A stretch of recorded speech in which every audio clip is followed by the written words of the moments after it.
Today I'm going to be sharing the truth about my entire Hermes bag collection after buying pieces from the brand for over a decade. Now this is a video that has been highly requested for years actually, but I never really saw the point in doing one collective video just kind of showing off my bags when I felt that I could share more valuable insights in one-off dedicated reviews on a specific bag or bag style.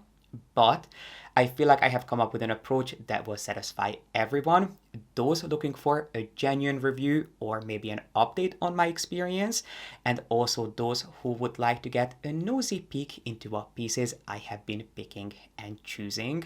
So without further ado, if you'd like to see me rank every single Hermes bag I ever bought, then make sure to give this video a thumbs up, subscribe down below if you haven't done so yet, and keep on watching. I spent quite a bit of time yesterday scrolling through my camera roll just to remind myself of all the bags that I need to share. And this does not mean to sound overindulgent. It's not because I'm so spoiled I don't even know what I own, but it wasn't an easy video to put together for you because I no longer keep all of my bags at home. I have pieces in storage in New York, I have a safety deposit in Amsterdam, and then there are pieces that are no longer part of my collection, and there is a very simple reason for that. Well, actually there are two. One, I no longer reach for these bags as often as I used to. Two, I do not want to have the responsibility of having every single thing I own under one roof, but I tried my best to collect all the bags that I ever bought so I can share with you my journey, my bag journey with Hermes. I should say we're going to be discussing quota bags as well as more underrated and understated bags from Hermes. Some you might have not even heard of or seen, but I do think we have the majority of the bags that I've had some sort of interaction with over the years. I do think that I have all the bags here. If you see something here that I forgot to mention, but you saw in previous videos or on my Instagram, let me know in the comment section and I'm more than happy to share with you my thoughts down there. One thing that I'm not going to do is I'm not going to have too many duplicates just because I'm not known for being concise. You know that I am quite long-winded and I don't want you to have to sit here for hours on end listening to me ramble on and on about the story behind these bags and also my review of each one. So what I try to do is I try to just pick some of the most noteworthy bags, but if there is a style that I own in different colors with a different hardware, maybe in a different leather, and I feel like there is something that is noteworthy or something that is worth mentioning, I will make sure to point it out as we go on. But without further ado, let's go ahead and look at my favorite website, which is of course the Tier Maker app.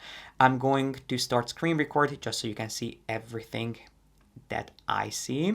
Okay, we are off to a rocky start. We had some technical difficulties, but I think at this point you should be able to see my screen.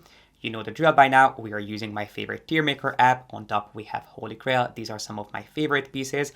Underneath that, we have pieces that I feel like I got my money's worth out of. Things that I'm really glad that I had the chance or I have the chance to play around with and have in my collection, but I would not lose my mind over these pieces. Then we have Acquired Taste. These are pieces that may or may not work for some people, depending on what you're looking for. I don't think that they are as universally flattering as most people think that they are. And then last but not least, we have Don't Bother. These are the pieces that I really should have not spent my money on. I should have exercised a little bit more self-restraint, but hindsight is always 20/20, and at least they taught me a lesson, and it is a lesson that I can now pass on to you. And without further ado, let's dive into it, starting with one of my all-time favorite Hermes bags. It's going to be no surprise, it is the Her bag. Here we have a picture of the Her bag 31, which I actually no longer have in my collection. It is the bag that I started my Her bag collection with, but sadly it was just a little bit too small for me. Not only proportionately it did not look the best on me, but also it was too small for what I was looking for, because I wanted to add the Her bag to my collection as a workhorse bag, which it does that beautifully. but the Hermès 31 does not actually fit a MacBook 13-inch, which is what I had back in the day. Well, it technically does fit into the bag, except you cannot fasten the bag. You can put it in the bag vertically, but because the clasp, that cul-de-sac clasp, kind of pokes out of the bag, you cannot close it if you have your MacBook slid into it. Maybe if you have a smaller MacBook Air or if you have an iPad, it's something that will be beautifully housed in this bag. A MacBook 13 did not fit, so for a while I was carrying my MacBook slid into my bag and my bag wide open on the New York subway, which was probably not the best idea. Thank God nothing ever happened, but yeah, it was not my smartest moment. But long story short, I ended up moving on to the Hermès 39, which is everything my collection was needing. It is one of my favorite bags from the brand. It's understated. It is incredibly user friendly. It is just a pleasure to use. You have a back pocket. The bag itself is unbelievably lightweight because it is made of canvas. I know a lot of people don't like spending a lot of money on canvas bags, but I can tell you that this is one of the most hard-wearing bags that I have in my collection, and it's one that I really don't have to baby and worry about, which makes me use it a lot more. I have had a boba explode in my Hermès 39, and all I had to do is take it to the dry cleaner and have the body of the bag dry cleaned, because little known fact, the Hermès you can completely take apart. You can remove the leather flap and just have the body of the bag cleaned. You can either have it cleaned by Hermes, which is going to cost you a pretty penny, or if you have a good dry cleaner that you trust, do it at your own risk. But if you have a good dry cleaner, it's something that I have been known to do, and I was incredibly happy with the results. So for me, the Hermès is definitely a holy grail creation. And if you would like to hear my in-depth thoughts on this bag, all the pros, all the cons, the different sizes, prices, and so on, I will make sure to have an older video of mine listed and linked in the info box. Moving on to a bag, however, that I don't like nearly as much as the Hermès bag, but a lot of people will compare this to the Hermès bag, which is a Kelly 25 in cellier structure in box leather with palladium hardware. And it is the only Kelly 25 I ever bought. It is a beautiful, classic, truly show-stopping bag. It is an Hermes icon, but it's not one that really worked for me. It's not actually the original Kelly bag, because I think when it comes to that classic Kelly bag look, most people will go for either a Kelly 28 in box leather in the color black or rouge ash, or a box Kelly 32. 25 is a little bit smaller, and while it is truly a show-stopping creation, and the reason I ended up going for this bag is because of the palladium hardware. I felt that palladium hardware made this bag look a lot more contemporary and a lot more modern. If this bag was with gold hardware, I feel like it would have looked a lot more feminine and a lot more just traditional. So that is what kind of sucked me in and how I justified getting this bag. But it's really not one that I was able to get my money's worth out of, because this size just does not suit me. It's not small enough for me to carry this more casually or as a handheld bag and be able to put an outfit together that looks fashion forward, but it's also not big enough for it to work with my proportions on a daily basis.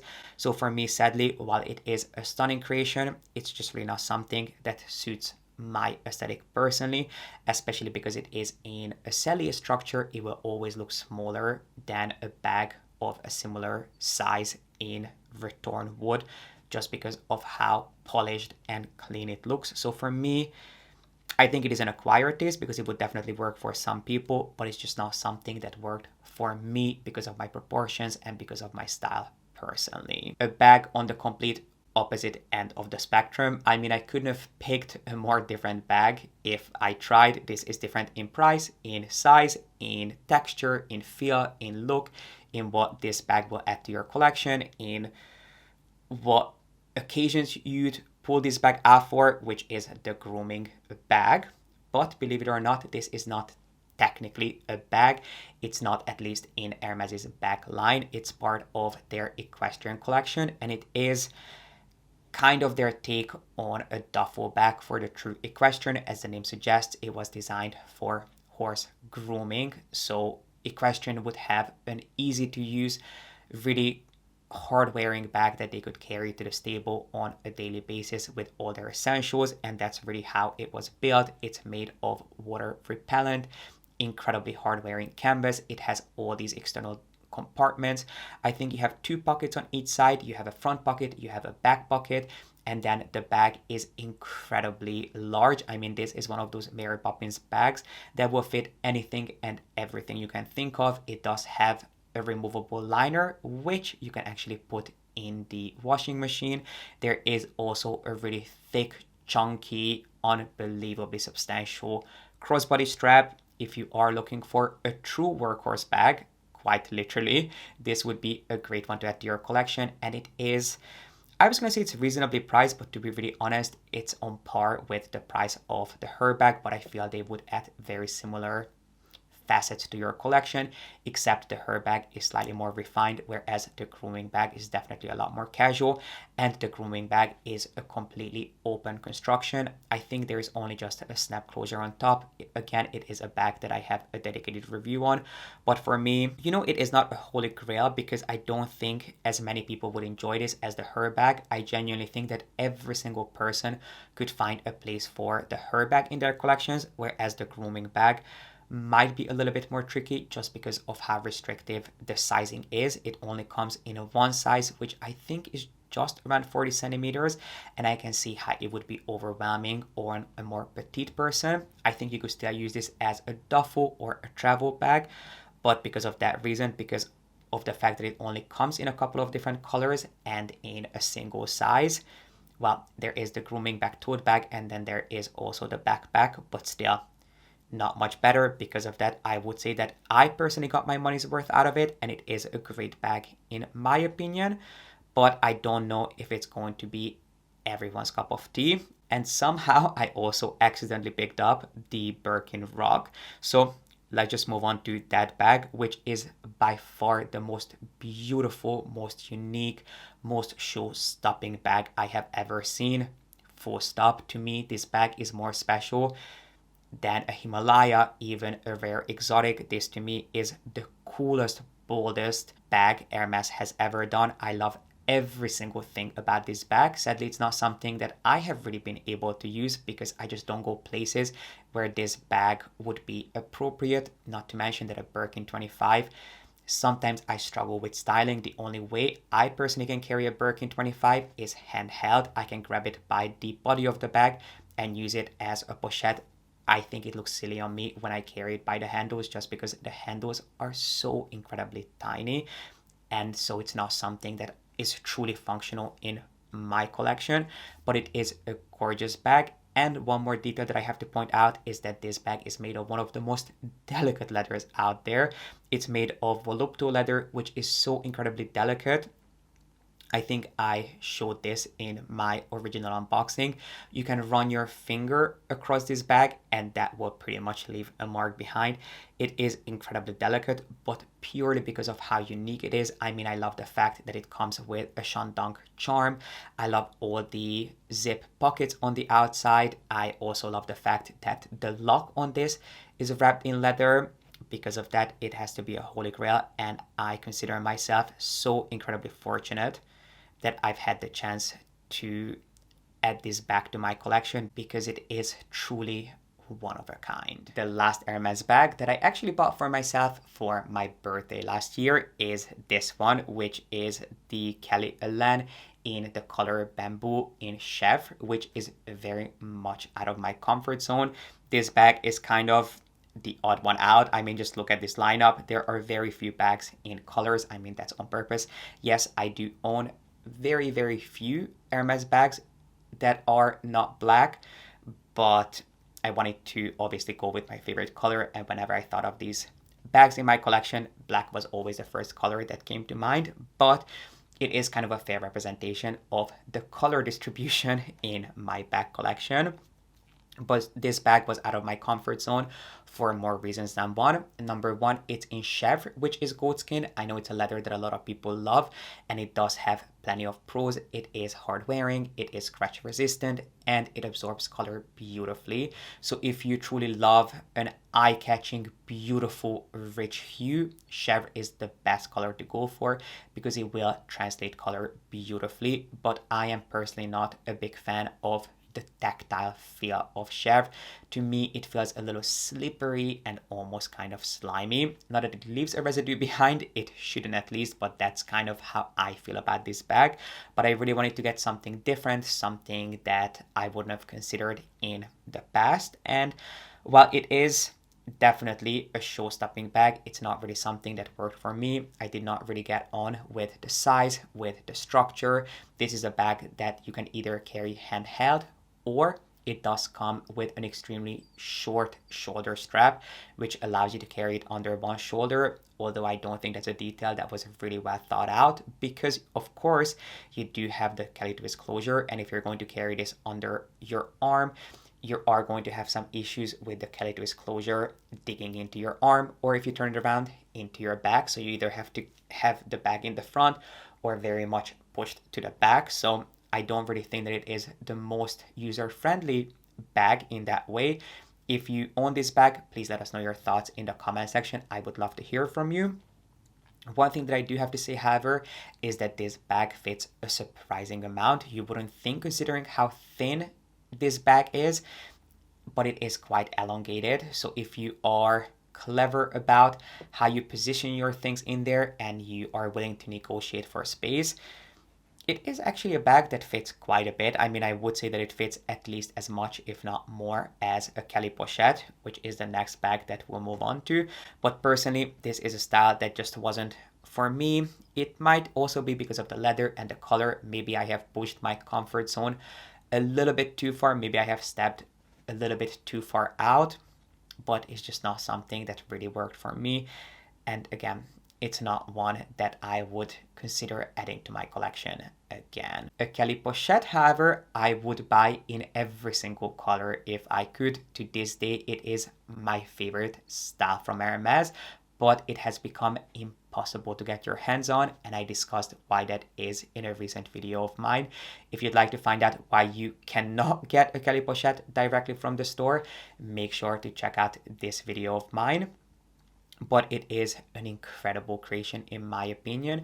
It's one that was extremely underestimated for many years. It's not something that Hermes produced a lot of, but at this point it is not a bag that is even worth asking for unless you're willing to buy it in exotic skin, which is incredibly rare, but at least not that many people are hunting for this in croc, as there are people looking for this bag in Swift, and I do think that it is the most reasonably priced Hermes bag out there.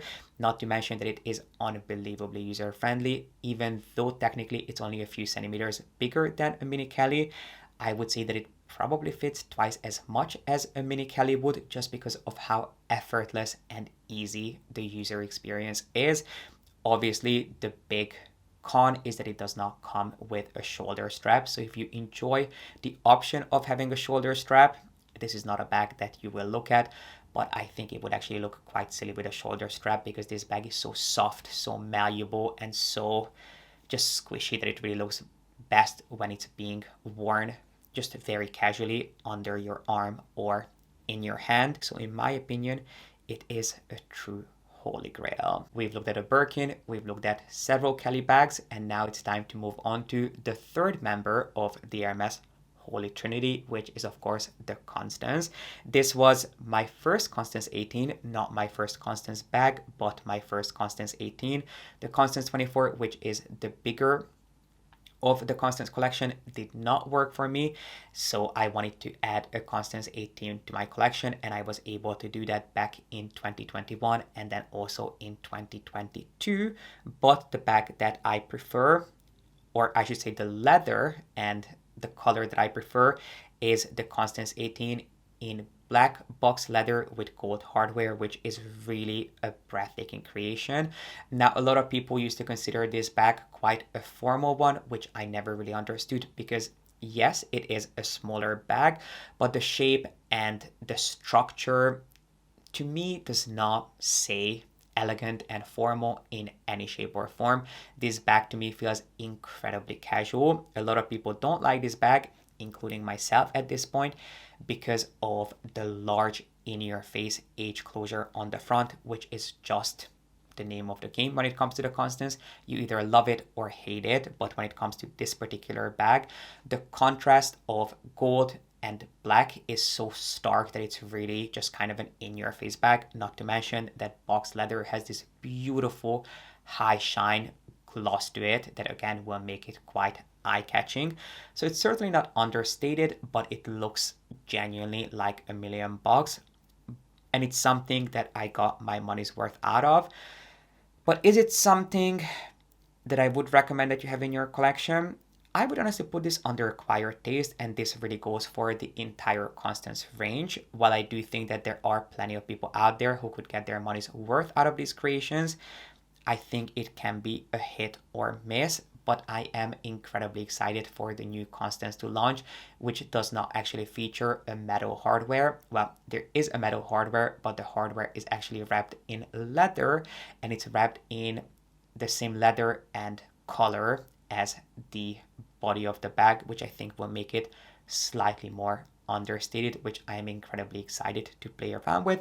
The Constance I do like. I do think that it looks great on some people, but personally on me, it's just not a bag that I would ever add to my collection again, or at least not anytime soon. If someone came up to me at Hermes and said, "Gee, I am so lost, I am so confused, there are so many Birkin bags in different colors, sizes, leathers, structures, everyone is telling me something different, I don't know where to begin," I would probably advise them to either start with a Birkin 30 or Birkin 35 in Togo, depending on their height, because I genuinely think that that is a bag style and bag combination you cannot go wrong with.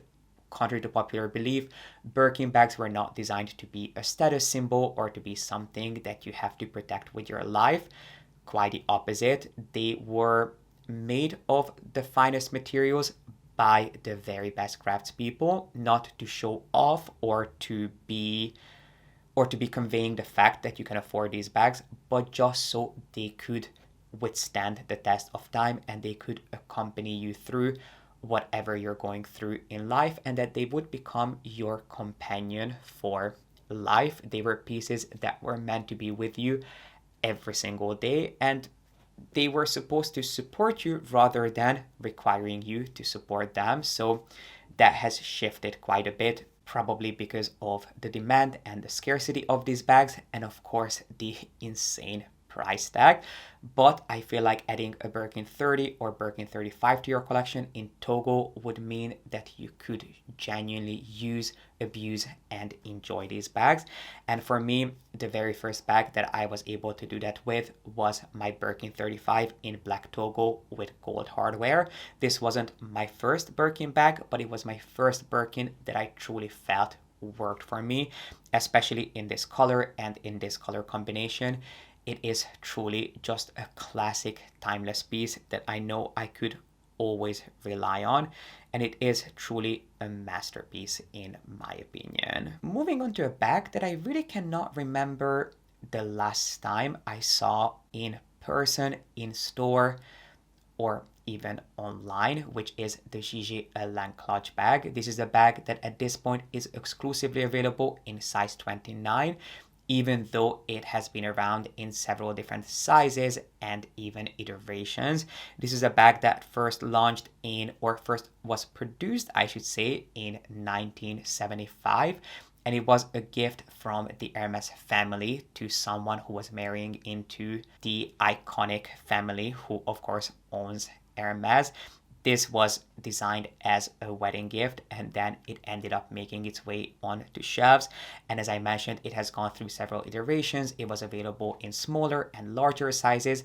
There was even an SLG wallet take on this, but the most iconic piece is the G.P.S 29, which more often than not you'll find in Swift at this point, but in the past it was also available in a ton of different finishes, including Epsom, exotic skins, also suede, and this is a bag that I got for my graduation back in 2018. And while it's a bag I really enjoyed using for a while, I could never put my finger on what was missing. Somehow this bag just fell flat and I couldn't really tell why that is until a couple of years ago I did a video talking about this bag, and one of you pointed out that it lacks hardware, and it was sort of just an aha moment. It was just like, wow, that is it. It does not have a hardware. And because I had this bag in black meant that the H closure that you're supposed to slide the flap through just kind of felt dull and lackluster. Even though it was a great easy bag to use, it just wasn't something that I particularly enjoyed pulling out. While I have to say it did what it was supposed to, I carried this bag a ton. It just wasn't something that added too much excitement to my life. I was going back and forth between this bag and the CDC clutch, but I'm pretty sure that when I was looking at them, one of my friends ended up buying the last CDC at Madison, and it wasn't around for quite a while, and that's why I ended up with this bag, if I remember correctly. And it's a bag that I really enjoyed, but I'm glad that I no longer have in my collection.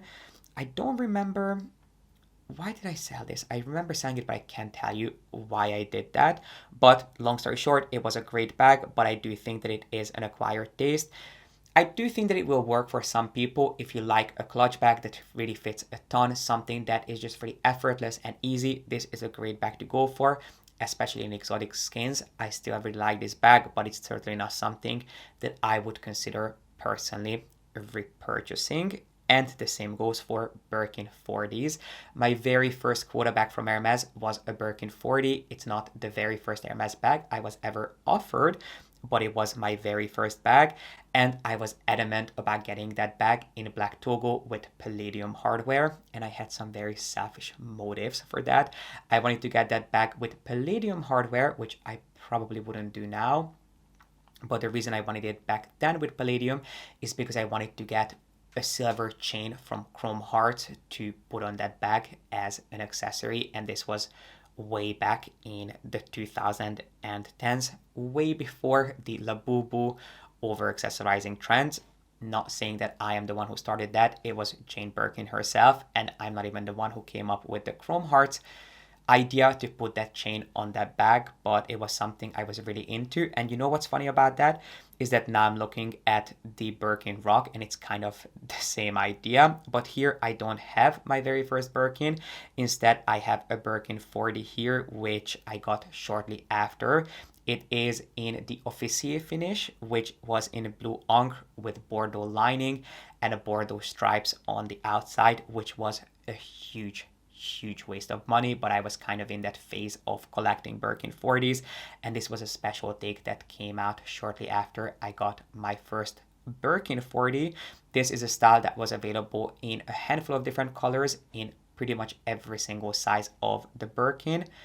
The one that I don't remember seeing is a Birkin 35 in the officier finish. I'm not saying that it didn't exist, but I remember seeing this bag in 25, 30, and 40. I'm sure it was around in 35 too, but there were a couple of different colors. Blue encre was a seasonal color at the time, so I was really excited for this. And I have to be honest, I lost so much money by selling this because it was an incredibly expensive bag even back then. I think a regular Birkin was around $12,000-$13,000 in size 40, whereas this bag was close to 16, maybe $17,000. So it was quite a bit more expensive than a regular Birkin just because of these stripe details. Not my wisest investment, but it is what it is. And the reason I got rid of my Birkin 40s and moved on to 35s is because I realized that they did not work with my proportions. I feel like I am just a little bit short to carry a Birkin 40 on a regular basis.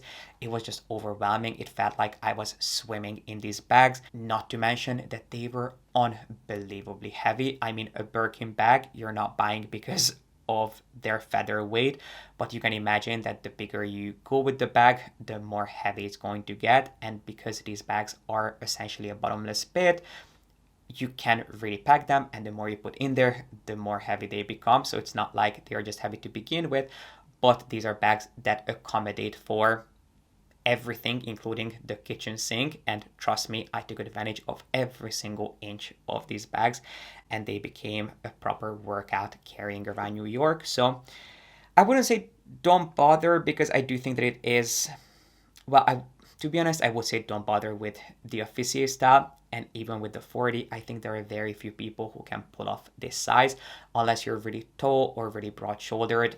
I would stick with a Birkin 35, and I would really not go any bigger. And speaking of firsts, here is my very first Hermes bag I ever bought, even though I don't even think this is considered a bag. It's more of an SLG, but it is the Bazaar pouch, which I had in the medium size. Sadly, I don't think this is a collection that's still around, even though I think it made for such an amazing, reasonably priced, again, in quotation of course, reasonably priced in comparison to other Hermes bags, starter bag from Hermes, or just something that you could do so much with. It was a great grab and go bag, but it was also something that you could buy to put inside other bags. So let's say you carried a larger Birkin to work, but you wanted to have something with you that you could just grab and take out for lunch or dinner. This would have been an amazing piece to have inside other larger bags of yours. I mean, in theory, you could have also used these as a makeup bag or as a bag organizer, but it would have been quite an expensive bag organizer, not to mention that they were completely flat. So as a makeup bag, I don't think they would have been the best choice, or you would have had the easiest time organizing these. Anyway, long story short, the reason I included this bag is, number one, it was my very first Hermes bag. It's something that I sold right after getting the Gigi Ellen clutch bag, because I felt that it was doing something very similar for me, and I did not want to be wasteful. I did not want to have something in my collection that was essentially doing the same thing. In hindsight, I kind of wish I hadn't sold it, but I have a funny story to tell you about this, because I have talked about this bag before. And what was unique about it is that back in the day, I had all of my pieces engraved with my initials, embossed with my initials, not engraved. So it actually had my initials on the inside of this bag, which is of course G.P.S. And I talked about this bag. I said that I had sadly sold this bag, and I really do wonder where it ended up. And funny enough, one of you guys commented on that video saying that you are the person who ended up with this bag. I sold this bag through Fashion File, and it still has my initials embossed, which made me so unbelievably happy to know that it got a life with someone that I have this connection with, and someone that appreciates Hermes. Obviously, if they didn't appreciate Hermes, they wouldn't be sitting at home watching a video dedicated to the brand. So that was kind of a sweet, kind of a bittersweet ending to my story with this bag, but I really did enjoy this creation for quite a while. So I would say that I got my money's worth out of it, and I'm kind of sad that I sold it. This is one that I regret. But moving on to another classic in my collection, which is of course something that I still have, it is the Kelly 35. If I had to pick between a Kelly and a Birkin, at this point I would go for a Kelly, just because I appreciate the comfort of a shoulder strap, and I find it a lot easier to use for me personally. And it's a bag that I'm pretty sure, do I have an in-depth review on this? I think I do. I think I did a video on this either last year or the year before, which means I think at that time I had had this bag for 7 or 8 years. So if I did that video 2 years ago and back then it was 8 years old, that means that this bag is turning 10 this year. So if you would like me to do a 10-year update, let me know in the comment section. But again, this for me is truly a holy grail. Now, do I think that you need both a Birkin and a Kelly 35 in your collection in Togo with gold hardware? I do not. I think just consider what is a priority for you. Do you prefer a bag with a single top handle or 2 top handles? Do you prefer an open style tote or something with a flap and a twist closure? Do you want a shoulder strap? Do you not want a shoulder strap? Those are the things that I would look at and then make up my mind but I really don't think that you need one of each in your collection to have a comprehensive capsule wardrobe. And while we are on the topic of things that you do not need in your collection, here we have the Ruli in size 23. The Ruli bag, a lot of people I think get this wrong, but this actually has nothing to do with Hermès' equestrian heritage. Instead, this is inspired by the Shandong motif. So the fastening on the front is an elongated take on the Shandong. It's a bag that comes technically in two different sizes, in a mini size that measures 18 centimeters, and then this one, which is the larger of the two, that measures 23 centimeters. And depending on how you look at it, there is also a mini Ruli pocket, which is similar to the Constance Slim. I don't think it's called the Constance pocket. I always get it confused. It's called the Constance Slim. So you have the Ruli Slim, which is essentially a glorified card holder.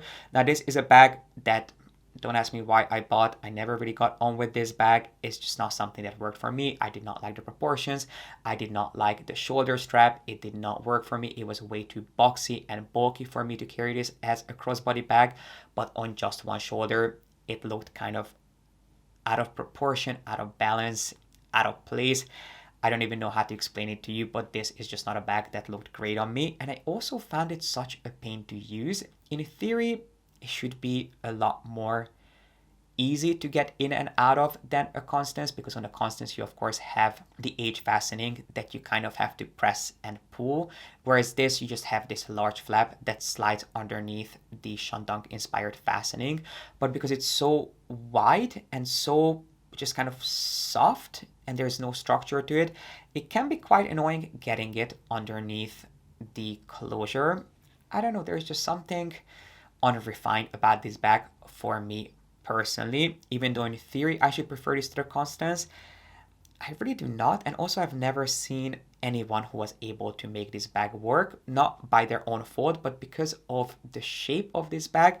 There's something overly boxy and almost square-like about this bag. It's really just square. You know how they call some people square?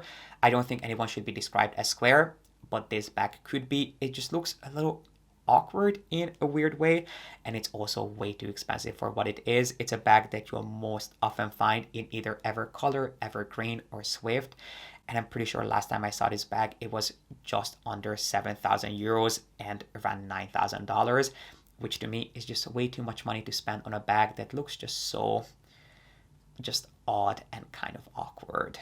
If you've been with me for a while, you will not be surprised to hear that I went through a phase of collecting mini Kellys. It was one of my favorite styles for years. In fact, I think a lot of you Hermes lovers discovered me through my videos on the mini Kelly. It's a bag that I dedicated a ton of videos to. It's something that I really went through a phase of being obsessed with. There were a couple of years when I rarely carried anything else but a mini Kelly. I bought it in different colors, leathers, and I almost said sizes, but that's not the case, but the different colors and the different leathers. But I'm extremely fortunate that my first ever mini Kelly was in matte alligator in black with gold hardware, which is such a unique combination. It's not the most expensive exotic leather. In fact, it is the least expensive. I almost said cheapest, which those two words, cheap and Hermes exotics, definitely don't go hand in hand, but it is the least exotic from the tier of Hermes crocs. I mean, alligator is not a croc, but it is very often, that term is often used interchangeably, and it is less expensive than any of the other crocs. It's less desirable, but I personally prefer alligator because I like how pronounced each and every single scale is, but you are not going to get that same symmetry that you would get with other types of croc. Anyway, long story short, it was a beautiful bag, but it's a bag that put me off of ever buying exotics because it's just not something that suits my lifestyle. I don't have the lifestyle to carry a bag that costs tens and tens and tens of thousands of dollars, because they're not pieces that I can very easily and comfortably just go out and replace if something was to happen. Not that I would want to go out and replace a Birkin. It's definitely not something that I would want to have to deal with, but an exotic bag that costs 3, 4, 5, 6 times as much as a bag in regular leather, it just gives me way too much headache. In fact, this is a bag that I damaged really early on. It is a sad story, so please pull out the world's smallest violin while I'm telling you about this. But I was staying in Miami at Surfside, and I remember I was running late. I don't remember where I was rushing to, but I had my Uber waiting outside, but I was in the elevator on my phone, not realizing that the doors had already opened. And by the time I realized, okay, this is where I have to get off the elevator, the doors were already closing, and it bumped into my mini Kelly that I had on my back. I was carrying this bag crossbody, and it left a huge mark on the front of my mini Kelly, which almost broke my heart. I took it back to Hermes as soon as I got back to New York, and I was told that it's of course not something that Hermes could repair because you cannot repair scales on an alligator, whereas there is a lot more manipulation that you can do when it comes to a Togo or an Epsom bag. When it comes to exotic skins, there's not much that can be done, which was definitely a very good life lesson for me, that it's just not something that fits into my lifestyle, and it's not something that I can justify spending money on. So I would say that it is an acquired taste, purely because when it comes to exotic bags, they are not things that you buy once, but when you buy these, everything that comes along with it is also going to be a lot more expensive. Having these repaired and spod, if they can be repaired, is going to be a lot more expensive. Having insurance on these bags, traveling with these creations, these are probably not things that you just want to get on the subway with. You most likely want to take an Uber or drive yourself. So there is an entire lifestyle decisions that these bags come with if you want to keep them safe. So for me, it's just not something that fits into my lifestyle, and also not something that I could justify spending my hard-earned money on. And last but not least, my one and only special order bag that I ever bought, which is the Kelly Lettre. It's not a bag that I have in my collection still. I don't want to go into talking too much about this creation and my special order experience, because I will have a video coming up on the special order experience, just because we are heading into that season. Long story short, it's not a bag that really worked out for me, and it's because I really was laser focused on ordering something that was unique, something that was so special that I couldn't get from the store otherwise, and I ended up with something that I really would have never bought had it been just a plain old offer, because the style didn't suit me, the size wasn't for me, and while it was a beautiful design, it was just not my cup of tea at the end of the day. It was really not something that I should have added to my collection. And my friends, this brings us to the end of today's video, ranking every single Hermes bag, or most Hermes bags I ever bought. I really hope you enjoyed it and you got something out of it. I would love to hear your take on this video concept. Let me know what's been your best Hermes bag purchase and your worst, and what's in between. I cannot wait to read your comments. And while you're down there, make sure to give this video a thumbs up and subscribe if you haven't done so yet. I really appreciate you being here and watching, and I will see you back here with a new video really, really soon.